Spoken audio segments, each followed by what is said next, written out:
Well, here we are again, everybody. Dave Fennoy with another Ask Dave Fennoy Anything. And excuse me, I've got a stray hair, stray dread not behaving itself there with my headphones. Anyway, good to see you. Good to be seen.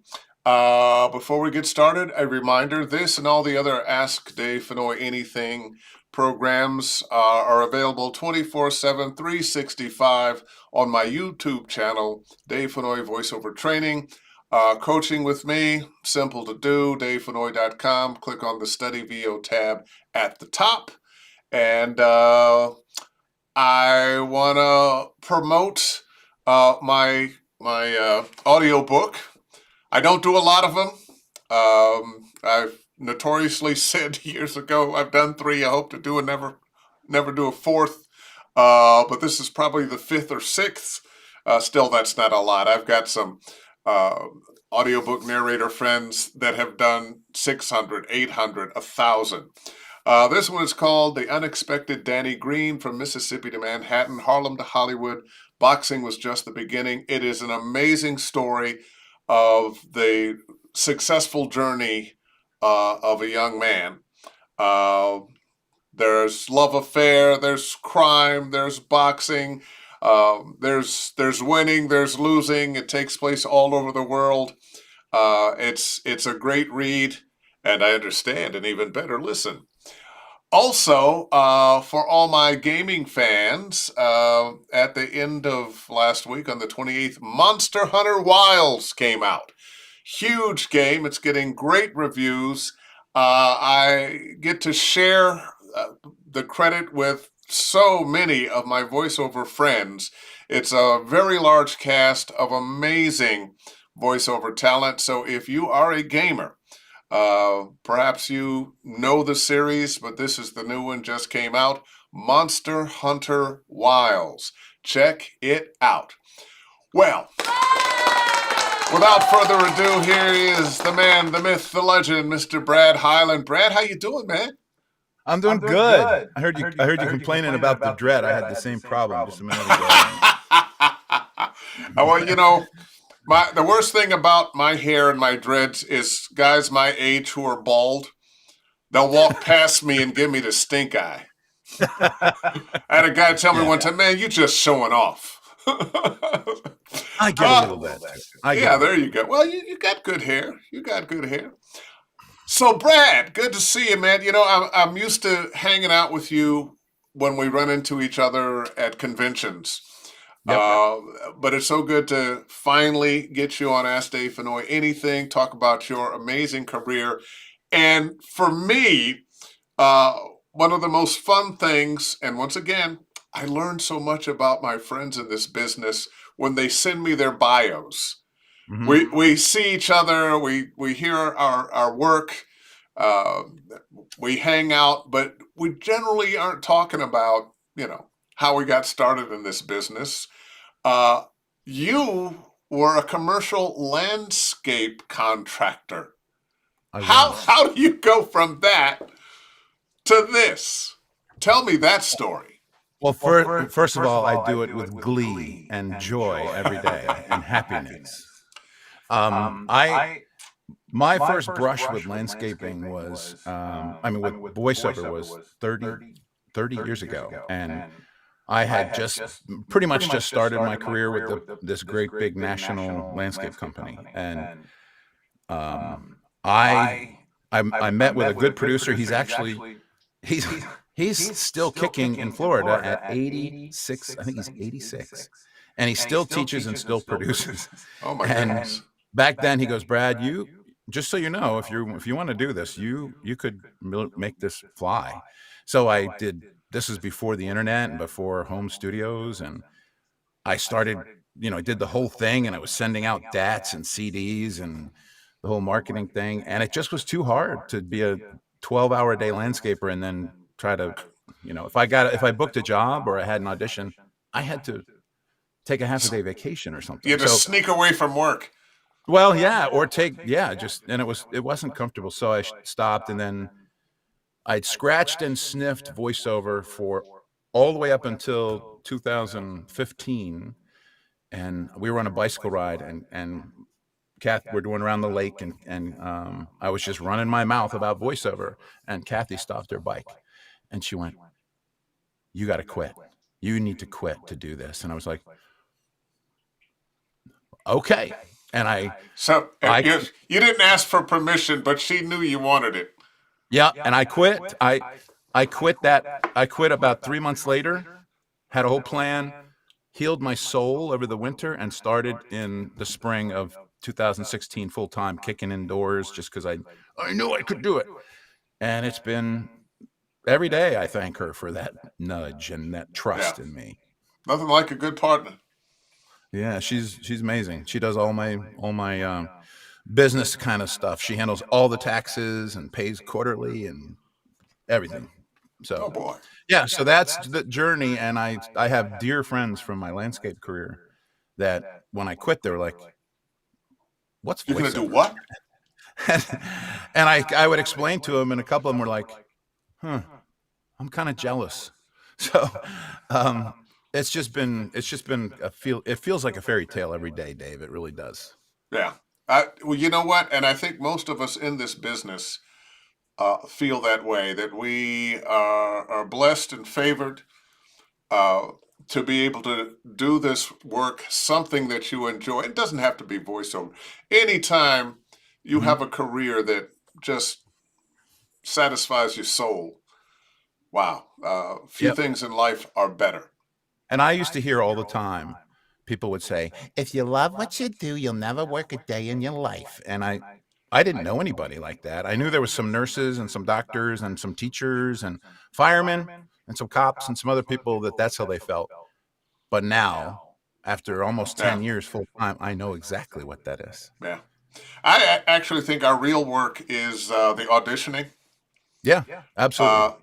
Uh, because when you're on the job, it's just you feel good. It's just Yep. wonderful. I I talked to Karin Gilfrey, well, on and off, and I see her at conferences, and we have a similar approach to auditioning. And she said to me something so brilliant one day. She goes, "Brad, auditioning is my conditioning, and scoring the job is the game." So it's just like Tiger Woods or anybody else. They have a coach with them 24/7, and they're always practicing, Yeah, always learning. Yeah. always, always, always. So we were talking before we went on air, and you had this in your bio, but you've had some real success. You had some stuff running in Super Bowl this year. Tell Yes. us about that. My lovely New York agent, I booked uh, movie trailer kind of work for the big Tubi streaming app. Oh yeah, And they had three. One was Gummy Monsters movie, another was Poppy Soda, and the other was Nerds. And we did 3 2-hour sessions, and it was some of the best time I've had in a long session.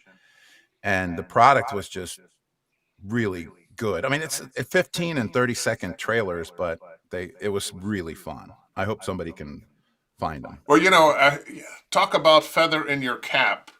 Uh, I've had a couple things on Super Bowls over a lot of years. You did three in one, or was that four in one Super Bowl? It was 3, but they didn't air on every, there were different pockets in I had people Oh in yeah, Florida going, "Was that your Tubi thing I just watched?" "Yeah, that was me." But it's fun. I tell my students and I tell people all the time that if I had the voiceover fairy godmother land on my shoulder with a magic wand and said, "Brad, here's what's going to happen. I'm going to keep growing your career. You're going to make great money and you're going to have fun, but you're never going to be the voice of Chevy or Ford or movie trailers or anything. Okay? Are you good with that?" And I'd say, "Hit me with that magic wand," because yeah. having fun, big stuff is cool, but the day in day out non-broadcast corporate narration stuff is what keeps the lights on. That's Hence, the bread and butter.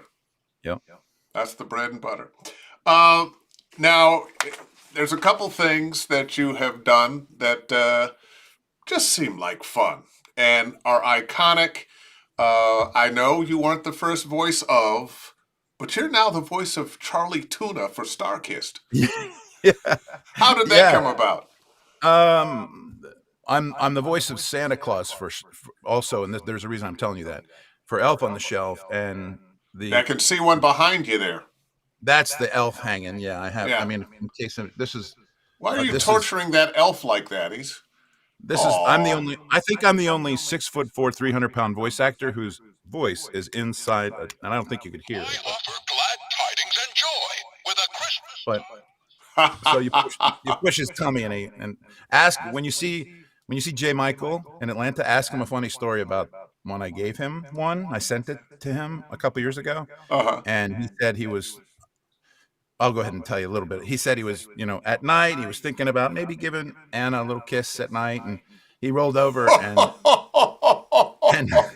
and all of a sudden my voice was coming blast. There it is. All of a sudden my voice was going ho ho ho ho on Danner on and he said killed the moment, um but that studio soundbite in Atlanta, and my agent in Atlanta got me that job. He had a friend in New York who said, "Hey, do you know any voice actors that can mimic and do sound alike? Because we have a character voice that we want to reprise, but we want it to be a little more hip, a little more fun." And I auditioned a bunch of times, and then I booked Charlie, and I've done. There hasn't been any major broadcasts, but there's been lots of really fun digital paid placement jobs. And you know what? Charlie Tuna is an American iconic Yeah, spokesvoice. yeah. And when Once I tell again, people, bravo, bravo. thanks so much. It's so funny, Kathy, when we meet people. Oh, you're a voice actor. What do they always say? What have I heard you in? And my wife is the first one. I don't have to say anything. She goes, "Do you know Charlie Tuna? He's the voice of Charlie Tuna." And half of the people, if they're 40 or younger, they go, Huh? Is Charlie that a the video Tuna. game? I don't Is that know a what video that game?" is. And then the other ones go, "You are not." "Han, it's the voice of Charlie Tuna." So it's really fun. Oh, I love it. I love it. I love it. I love it. So we were talking a little bit beforehand about auditions and directions, and I get this question a lot from students. How do you know what they want? They said this, but then I heard it, and they gave the final product had something completely different. And you were telling me a little story about a recent client. We don't have to talk about what the client is, uh, I but the don't want to jinx session it. that we really don't want this or this or this, but that's exactly what they wanted. Yeah, and this wasn't something I auditioned for. They found me through my agent, and it's for a big national, furniture kind of thing. And um, they had a great voice who's not doing it anymore for whatever reason, and my agent sent out a bunch of people, and they picked me, and I had an hour-long directed audition that I got paid well to do. And I I got the copy and I looked at it and it was like, I'm sure this is going to be pretty big and loud. And he goes, "Yeah, this is going to be not a screamer, but it's got lots of energy." I said, "Okay, let's just take one." And I ripped through it one time. And he's like, "Okay, yeah, it needs it way bigger, way bigger." And I was like, "Oh, okay, bigger than that. Okay." And we, after about 45 minutes, we dialed right into how big they wanted, and the customer was there. But it flies right in the face of everything I teach my students. And you don't nail the pronouns, and you're not, it's like, "You're blah blah blah, come on down and celebrate with us." And it was so fun to get the big iconic voice guy off the shelf and dust him off. Yeah, But yeah, the thing I tell people about what you said about it doesn't match what you auditioned for, I tell my students and anyone that I'm talking to, when you're a pro and you're good and you're confident, it doesn't matter what the customer wants. If you got booked or hired based on an audition, they want to take it a different way. I'm kind of like, bring it. Yeah, I can do whatever you want. Let's do it. Let's have fun with this. And that's what they want, is somebody that can do anything. yeah. Now, most of your work is commercial work. However, It's not. I was going to say from your bio, you also do a lot of narration for some national parks like the Crazy Horse Monument, Craters of the Moon 4. How'd you get into And narrating?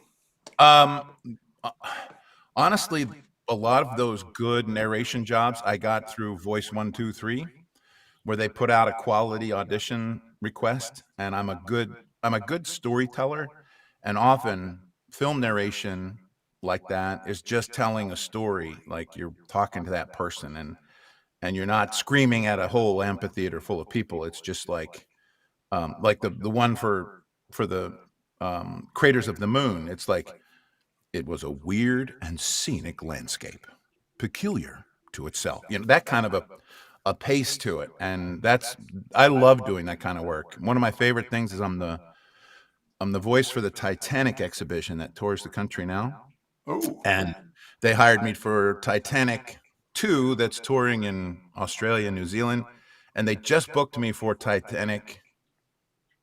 Actually it's called Titanic 2, and that's the one in Canada that I'm voicing this week, and it's just a really fun story about a really iconic thing in history. You know, I just love it to death. yeah. Now, question. We always meet up at the conventions. Where are you located, actually? I'm in Maryland. I live in a town called Highland, which See, I my live in great great Highland. great grandfather. I live in Highland, Maryland, which is spelled differently, but people always make fun of that. What's it Uh, close to? Columbia, Maryland. I'm Okay. between DC. I'm halfway between DC and Baltimore. You know what? I remember I went to Howard University in D.C. and used to make that drive between there and Baltimore. And my parents at that time lived in Silver Spring, so I kind of know Oh, the area. yeah, I'm very close to Silver Spring. Yeah. Well, let's get some questions in here. Sure. This guy always has something to ask. Terry Briscoe. Oh, This Terry. is Hey, for Terry. both of you. You guys have witnessed so many breakthroughs with people you've helped and worked with. Can you remember your own breakthrough moment, and can you share it with us? What Wow, was your breakthrough moment? what a great question.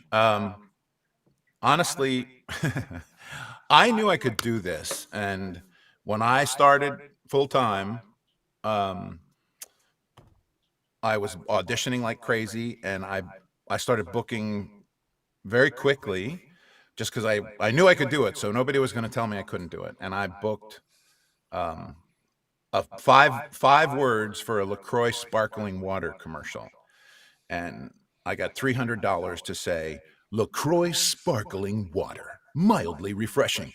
That spot is still on my website as an example on YouTube. But that was I ran downstairs like, oh, this really works. Oh my gosh. And that was the feeling that time. It was like, I know how to do this. I know how You to know do what? this. What you mentioned there, I knew I could do this. You had confidence in yourself. What gave you the confidence before you were doing it? In school, I was always, I sucked in school. I have ADD, and back then that we were carving on caves. That was a long ass time ago, and they didn't know what that was. So my schooling and becoming a doctor or something was like out of the question, just because I went to school and I went to college and played sports, but I was the funny guy, and I could do voices, and I imitated teachers. And then in my first couple of years in college, Well, I that made started, you very popular, imitating the yeah, and teachers. I started doing, not with them necessarily, um, but I started doing stand-up comedy. And if you want to know what's harder than being a full-time voice actor, it's getting up in front of a crowd and convincing them you're funny enough to earn that position to be on that stage. So you tried it a little bit. Did you have success with it? Do you Yeah, still do it?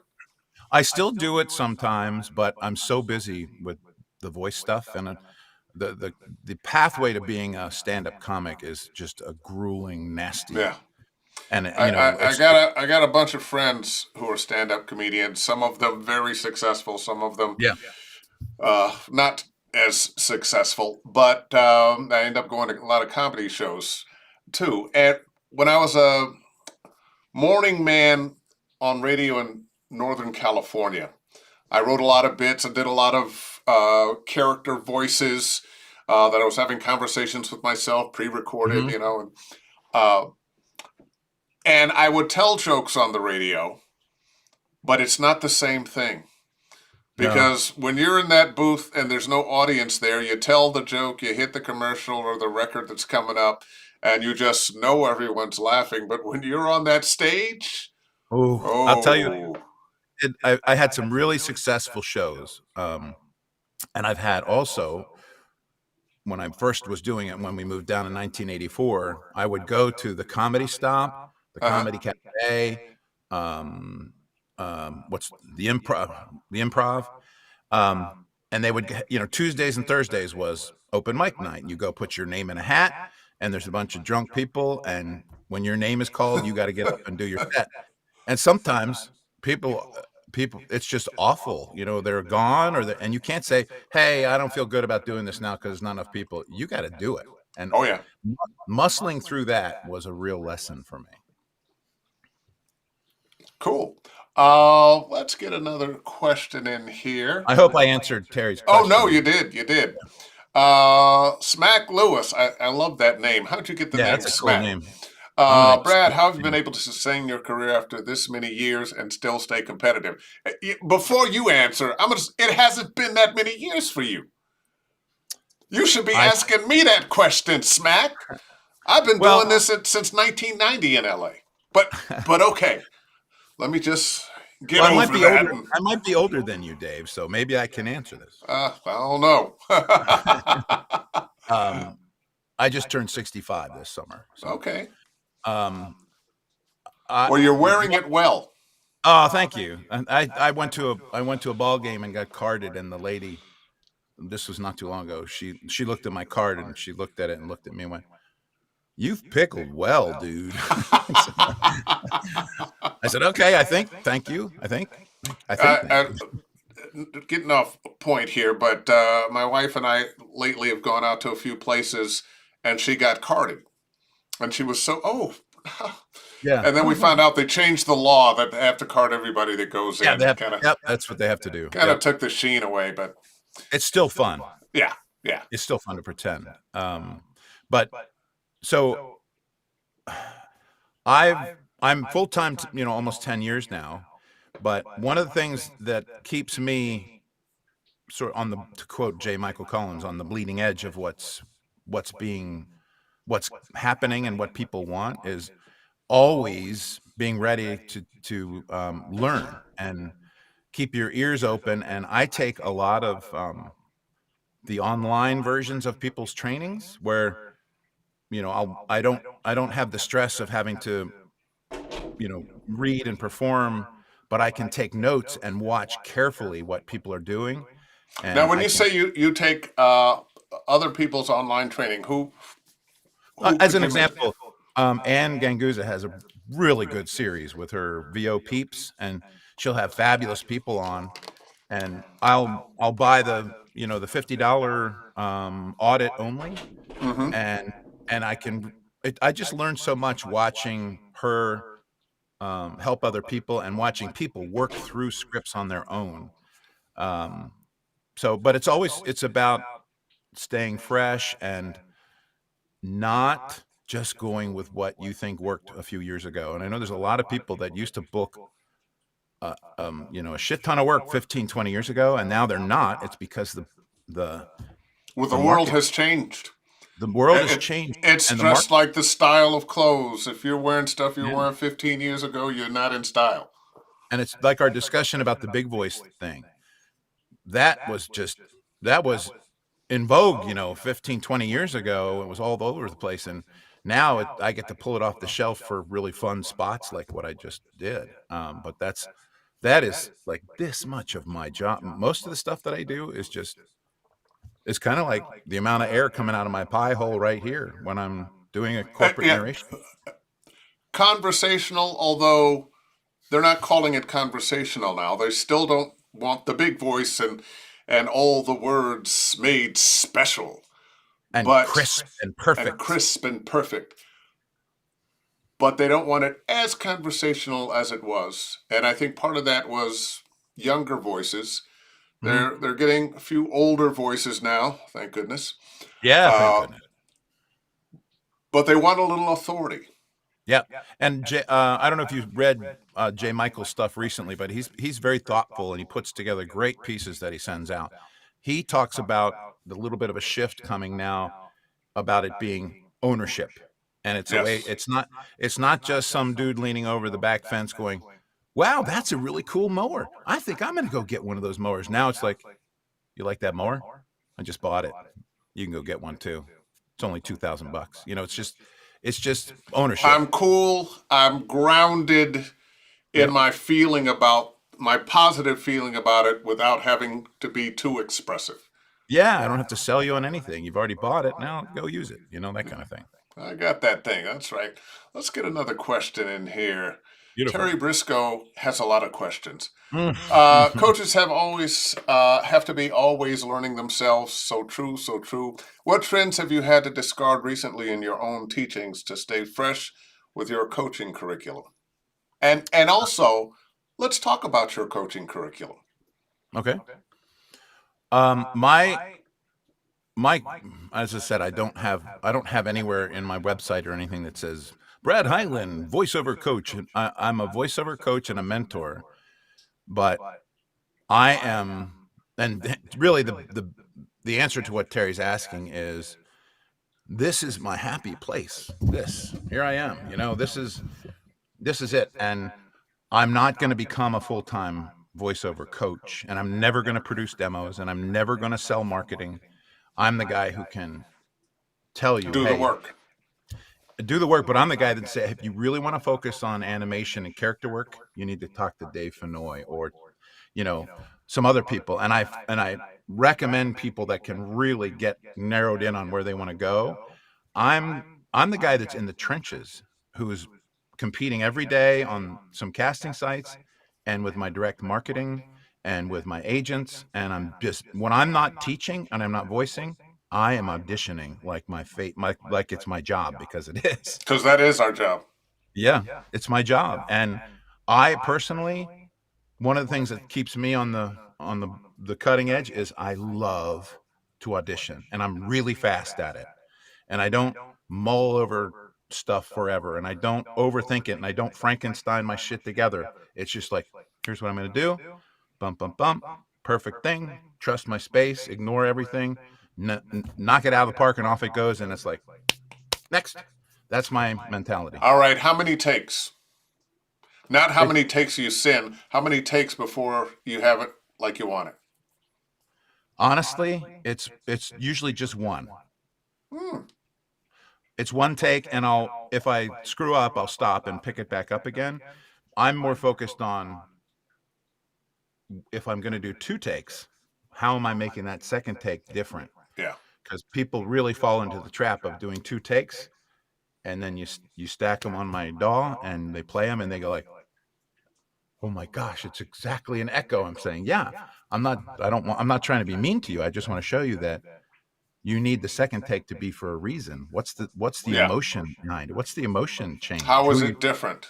You can be talking to the same person, but instead of, late for a train on the sidewalk with noise and traffic, you're on your elbows on your kitchen table, tired after a day. Like, those are really different feelings. I love the way you said that. That was really speaking as an actor. I don't know if you consider yourself an actor, I but do. the way you painted the scene, where things are loud, so I've got to be a little louder here, and I'm in this, or you're just talking to a guy like this. Yeah. But painting that scene for yourself made all the difference. And those who are listening and knocking on the doors, or maybe you're inside but trying to expand, that was a golden nugget. Oh, That thanks. was a golden nugget. And it's don't do two takes and then spin around trying to figure out what to call the second take, because you have to begin with what's going to be different before you do it. Yeah. And then and that's what makes it real. Yeah. Hey, I always like to ask, what's your studio like? What do you have? What do you This is my microphones studio. and everything? Where you hear me is where I work. It's a 9 by 8 interior office space with no windows. I live Hmm. out in the country, and it's quiet anyway. I probably spent $2,000 sound treating this room, Hmm. and it's got pictures. I'll show you. It's got pictures from my vacation trips that are my sound panels, customized Ah, from customized from Vocal Booth to Go, and um, they make they you feel go like you're on vacation all the time. right now. What I'm right in front of me is a 4 by 2 panel of um, water lemon on St. John in the Virgin Islands. Right there is from Gallows Point looking across to St. Thomas. That's the beach sunset in Brigantine, New Jersey, and that's Hawaii right there. I'm going to just mention something. The first thing you talked about was the sound treatment in your room. More often than not, we talk about microphones and interfaces and whatnot first. But I think it's important that we do talk about the treatment. It doesn't matter what microphone you have, Right. doesn't matter what your DAW is and all your effects and so forth. If the room isn't right, it Yeah. actually is the most important thing to have The right. most. Yeah. The most important thing is where you're recording, and that doesn't mean it has to be a $10,000 studio brick thing, Yeah. or or a whisper. It just needs to be. And there are people like Uncle Roy and Jordan and who's the other people I'm George. forgetting? George, the tech, who can help you with those subtleties. But um, it's funny. This is a big room, and I'm kind of a big guy, and I don't want to be in a little tiny thing like Yeah. this. They And don't make booths your size. no, well, they do, but they're very expensive. I can get a 8 by 12 whisper room, for about $20,000. But you're also a very tall guy. Yeah, I'm 6'4", so Yeah. but having it be in this space, and then I'll have books and pictures and awards and stuff over there. It's I love this place, and here's the other thing that's really important. I don't think people need to create a booth and then have to get out and go sit at a desk to do their editing. Hey, that's what I do. I know. Well, if you were my student, I would tell you, let's figure out a way to get you with wireless stuff in your booth so you can actually be in your space and not transition back and forth. I actually could. I mean, it's right there. But the room I'm in, it's big, and it's a fairly quiet neighborhood. Uh, but I've always had a booth, so booths work for me. I dare you to So, try it someday. I don't think this room sounds bad now, just as it is. I'm in the office area now, but I Yeah, really like my booth. yeah, And and you're super successful. So why do anything different? I don't think I'd want to change that. But I record in there. But I also always work standing up, and after a while, you want to sit down and do your editing and so forth, and your paperwork and this, that, and the other. And it's more comfortable when I'm teaching, when I'm editing, doing paperwork, that kind of thing, to sit at my desk. Yep. But For you're me, sitting at your desk in your room, which is the booth. this is my happy place. So Yeah. when I'm teaching on a Zoom, this is where I am. When I'm on a directed session, this is where I am. And if I'm doing some exertion things, I'll swing my microphone over here and I'll stand up right here. Yeah. But everything else, and it's about bringing your physicality and your humanisms from the waist up. Yeah. And And it's you're working with a 416 there? yes, 416, and I'm on Yeah. Logic Pro for my DAW, and I have a SSL2 interface, and I have another microphone here, but I use the 416 because it's That's interesting. I kind of have the same setup. The 416 is my go-to mic, and every now and then I'll swing my TLM 103 into place but it's a little jealous of the. Yeah. The thing I like about this setup is I have my 416. You have to have it on a good arm, Yeah, and you never want to. I tell people all the time, stop posturing to your equipment, and you suck all the life out of what you're doing when you go, okay, now I'm going to read. Okay, and it's just not real. So I like this setup because if I'm doing something that's emotional and quiet, I don't reach for it. I move my mic closer and I lower my gain a little bit, yeah, and then I can be like, Logan, rated R, starts Friday, and it can be anything, yeah. without having to I stress. tell you, one of the things I like about that microphone, and we're kind of getting in the weeds here, Yeah. or I'm getting into the weeds here. The 416 was designed for the human voice for television and movies. It's what the boom operator would have, holding it Yeah. at just out of camera range to pick up the actors' voices accurately and naturally. Hmm. And back in the 80s, it became the LA voiceover mic, thanks Yeah. to Ernie Anderson, who was the voice of ABC and The Love Boat and Ford. He was the first $1 million voiceover guy, Oh. and it has just been a workhorse in our business since then. And I love it for the same reason that you just said. It stays out of your way. You can move it close. You can move it far away. It can be And off to the I, side. I'll tell you when I decided to do it. I was in Soundbite Studio in Atlanta doing my first Santa Claus gig for Elf on the Shelf, and they had a U87 in the booth, and John Roberts, he came in. He's like, you know what? Hold on a second, and he moved it out of the way, and he put a 416 that was about the end of the microphone was 2 feet away from me in this nice, beautiful booth that they have. And then he says, okay, now come on, Santa, now bring it on. It's like, well, why do you say that? And he says, man, this was built for you. So on the way home, I ordered one, and I said. I said to Mark Scott and Uncle Roy in 2 emails, hey, I'm thinking about getting a new microphone. What should I get? 416. I said, why? And they say, don't ask why, just buy it. So I did. uh, I've got a question now. I know you teach, and I teach quite a bit myself. And I finally was dragged into it, almost kicking and screaming. But I've Yeah. learned I learned that I actually love it, Hmm. and enjoyed almost as much as the actual work. I enjoyed as much as the actual work, to tell you the truth. How did you get started teaching, and what are the things? What are the key points that you tell a student? A lot of my key points are in my Find the Magic page that I share with people after they agree to work with me. Hmm.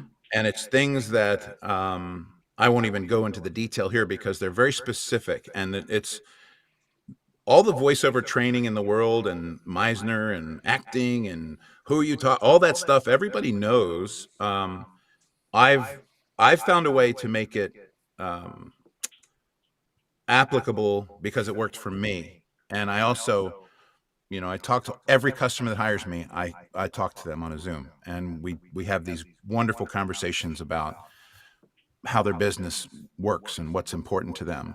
But for my little, I call it Find the Magic because I share this in the first session that I do, and then we apply the different points through the next series. And I won't do just one. People have to sign up for a minimum of 4 because there's so much stuff that I share in the What first are one. what are some of those magical points? Well, you have to sign an NDA if I gave them all to you, but You don't have to give them all. no, no. I think um, I wish Terry was on. He could. He's been one of my students, but one of the biggest things is stop trying to be the voice you think somebody else wants you to be. And that twists people in a knot from the top down. And they've seen voiceover, they've heard good demos, they hear TV ads and like Toyota, let's go places. And So everything they do has an affected sound. That's not what people want. And people get, they get great demos, they get some training, they go to a couple of conferences, and then they jump in the ring and they start auditioning like crazy, trying to be a voice they think somebody else wants them to sound like. And it doesn't work. You have to start with how you actually are. Then when you snuggle up to a story and share it rather than tell it or sell it, you share it. I'm not going to use any names, but I have people all the time that just are emotional when they realize they don't have to work so goddamn hard. They don't have to create this other persona. No. And you know what? It's okay if you have that range, but most people don't. Yep. And it's you have to learn how to be yourself and understand each story and who you're talking to and why and what was said right before you say anything, because that's sort of the basis of all voiceover. Acting is reacting. Yeah. And when you quit trying to be that voice that you think somebody else wants you to be, and you finally agree to that, and sometimes people, it takes a little while for them to do that, then it's like, holy shit, I have been working so hard at this and I don't need to.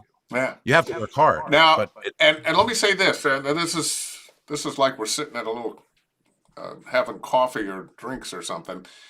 Well, some of us are having it doesn't mean you can't change style. Mm-hmm. Sometimes you're louder and bigger. Sometimes you're more smile.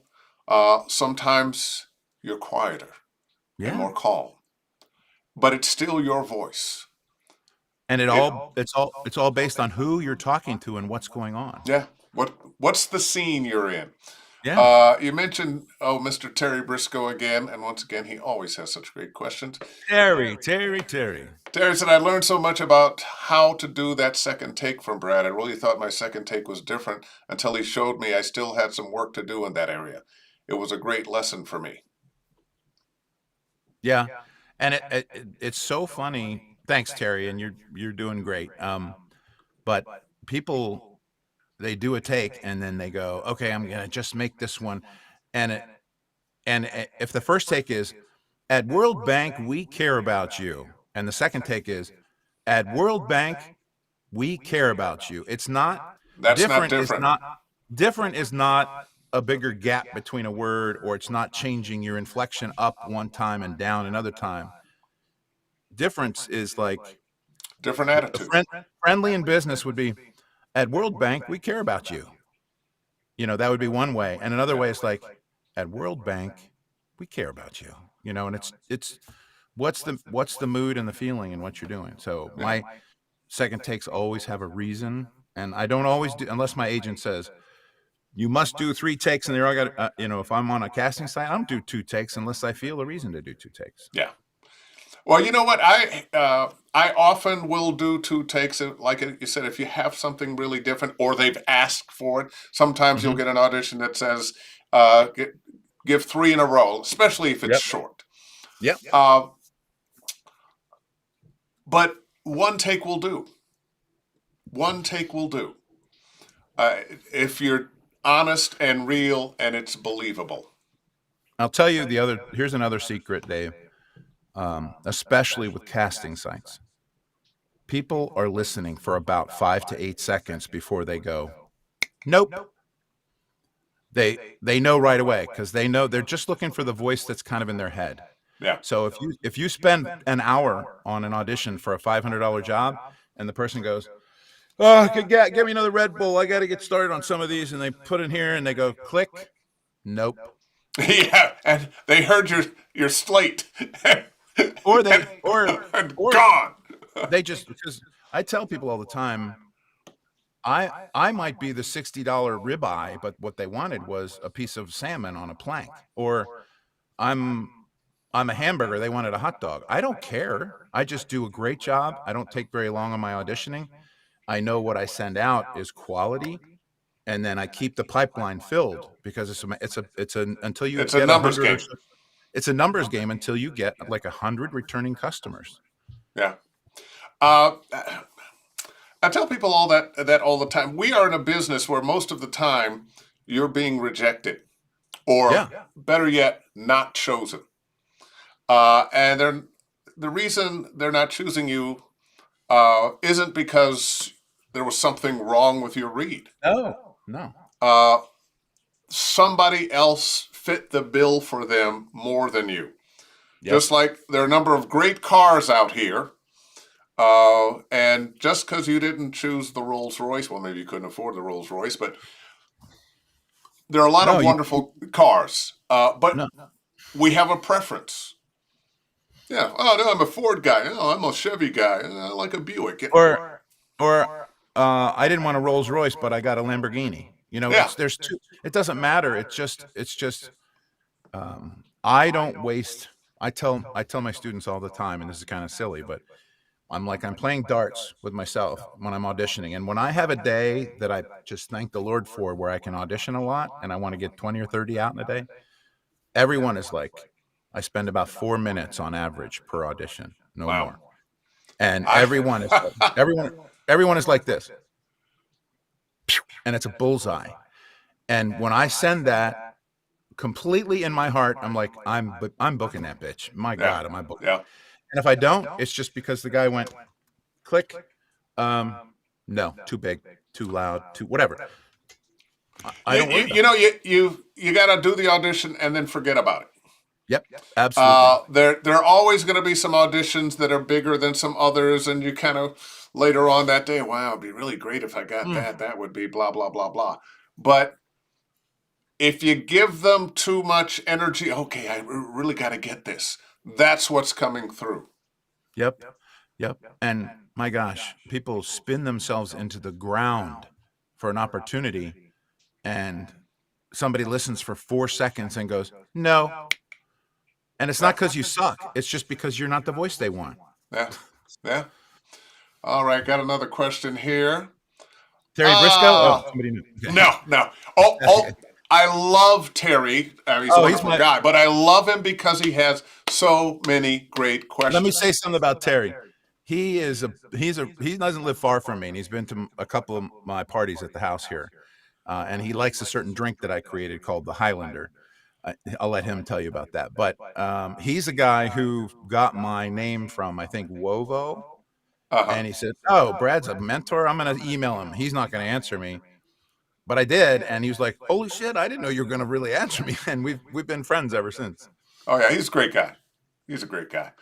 Back to this question. Yeah, Do you have sorry. any advice for any non-union talent, Dave and Brad?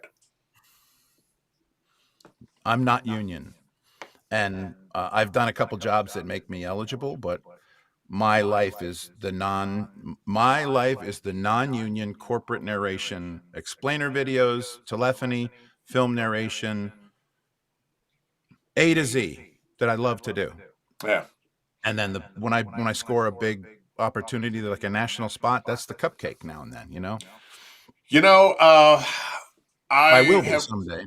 yeah, I have been fortunate to be in the union since the late '80s.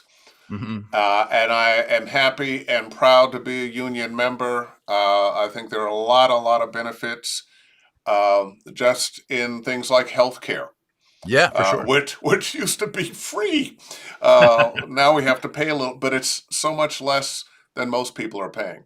Also, a pension that is built up over your career, so Absolutely. that when you do retire, you got some money coming in. Hmm. So they're and you've got somebody to collect your money for you. So there are Yes. wonderful, wonderful things about the union. But everybody, one, had to start somewhere, and most of us, you couldn't start in the union. I did not start in the union. I was doing freelance work, and unfortunately, there's been a war on unions since Ronald Reagan, and um, it's just a feature of the landscape now that there's less union work than there used to be. Right. So get it the way you can get it, and there are a lot of outlets for you to work non-union. But when you can, Uh, it will be in your benefit in the long run to join the union. And for a younger guy, a younger person especially, I I'm now I'm now Social Security eligible, and I have I have this embarrassing little yellow card when I ride the metro that gets me like cheap metro rides because I'm an So old you man. you started getting those letters from AARP. Yes. Oh, on your 50th birthday they arrive. Oh yeah. Richelieu Hoff Jr. commercial cue. Is it ever okay to incorporate different mic techniques within a commercial read, such as getting intimately close to the mic and then quickly transitioning back to conversational volume? I'll let you go first.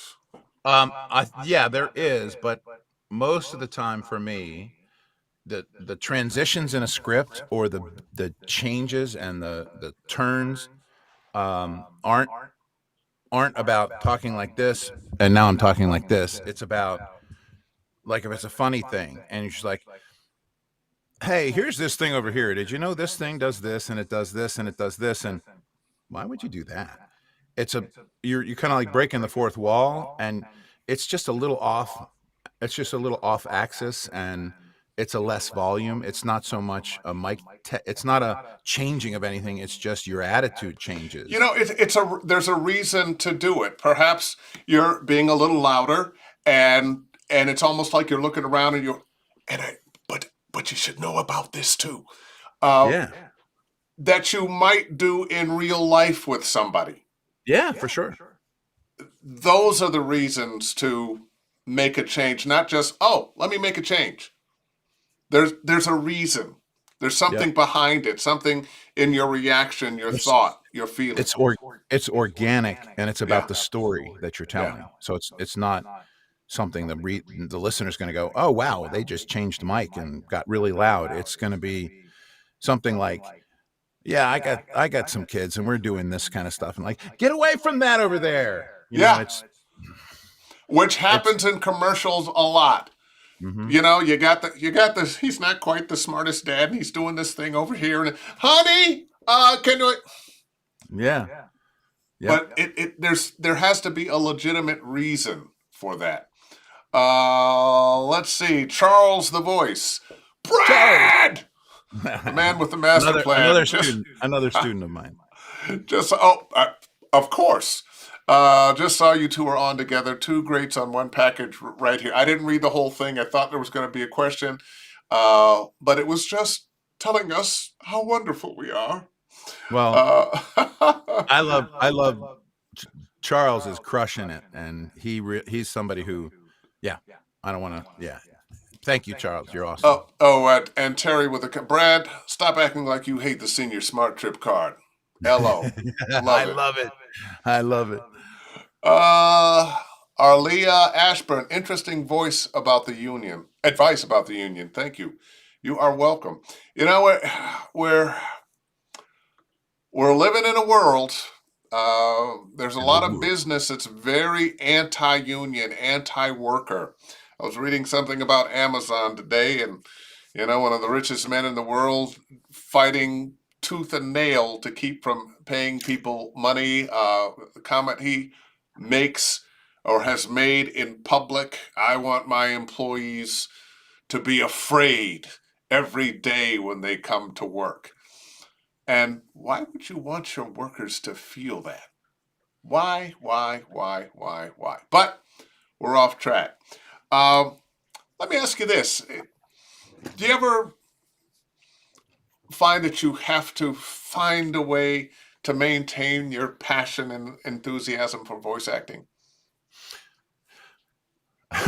I think that's a great question, but the simple answer is, I'm an old guy, and I came into voice acting, 9 years ago, full time as a committed career.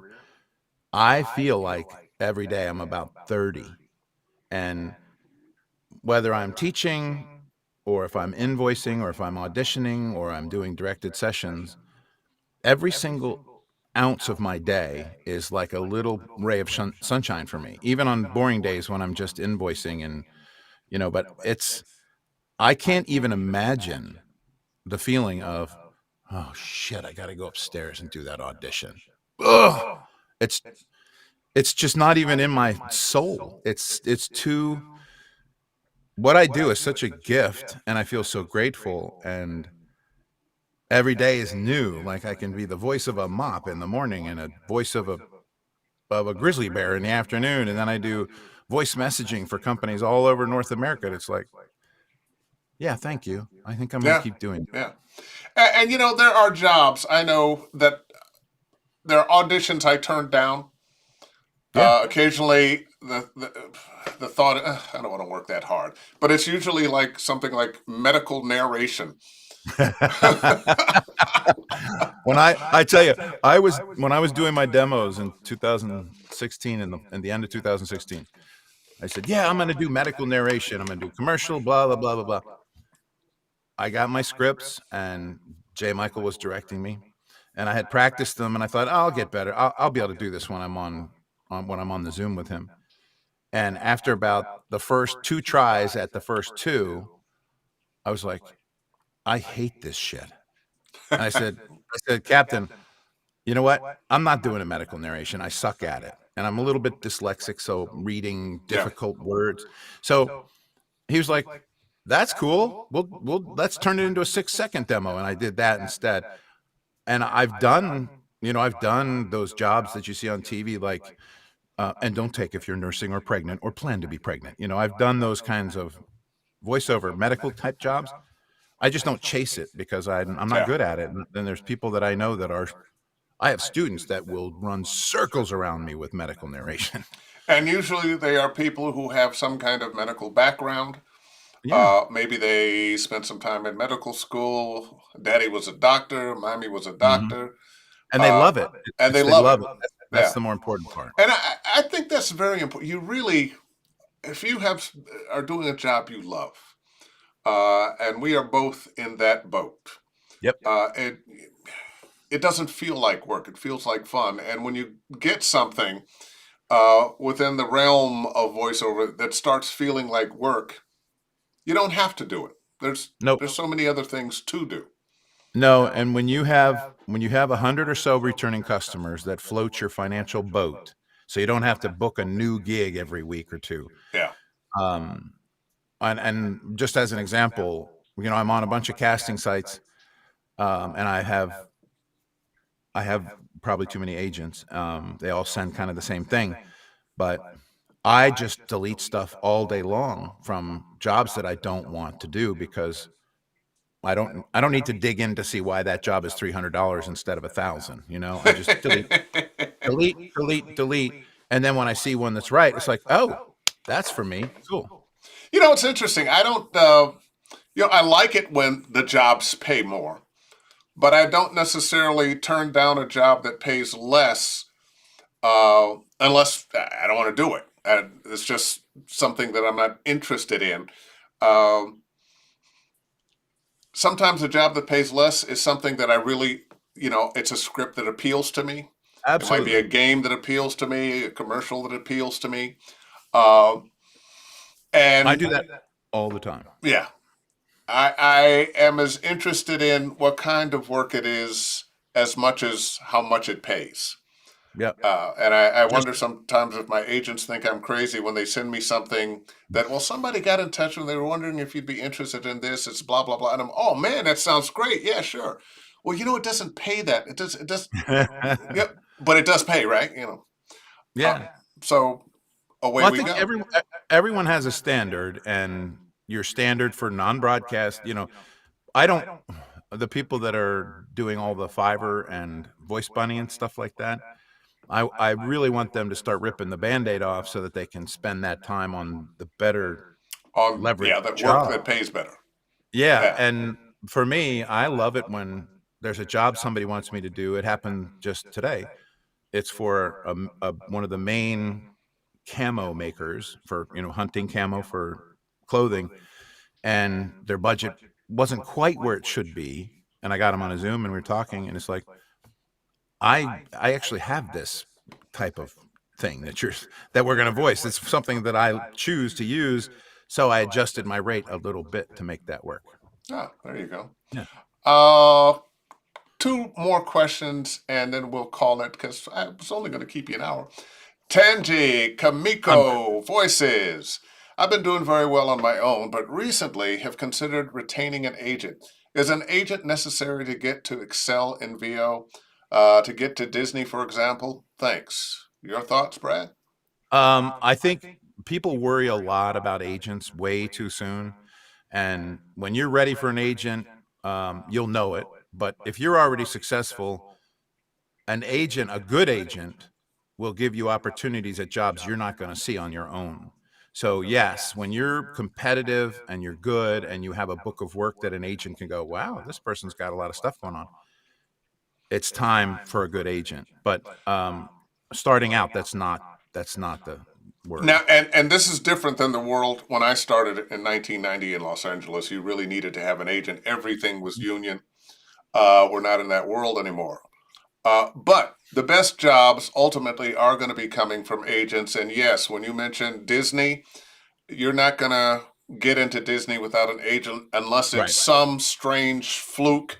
You happen to know the right person or something. So as soon as you can, the other good thing about having an agent is you don't have to have just one. Right.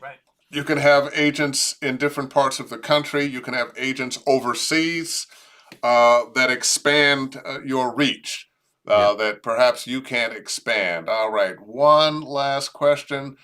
Charles the Voice, question. Even when you're successful in your VO business, there will be points of plateau in your growth income. What are some of the tips or things you do when these times pop up? Well, I don't want to sound like a stooge, but my business has grown year over year since I started.